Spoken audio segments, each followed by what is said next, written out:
Assalamu alaikum. Кээде жаш балдарды чакырабыз же ойнотобуз. Же кээ мунаны берем, же ме муну ал деген сөздөрдү көп колдонобуз да. Бирок эгерде мына ушул учурда эгер биз жалган айткан болсок, анда ал жалган болуп жана күнөө болуп бизге жазылып калат. Анткени Абдуллах ибн Амир радиаллаху анху айтат, бир күнү пайгамбар саллаллаху алейхи вассалам биздин үйдө эле дейт. Анан энем мени кеме муну сага берейин деди эле. Ошондо пайгамбар саллаллаху алейхи вассалам: "Эй, сен буга эмне берейин деп атасың? Эмне берейин деп чакырып атасың?" деди эле. Энем айтты: "Мен курма берейин деп атам" деди.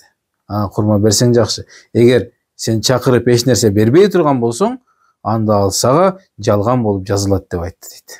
Ошон үчүн мына ушундай нерселерди болор болбос нерсе үчүн өзүбүзгө тоодой күнөөлөрдү үйүп алуудан абайлайлы.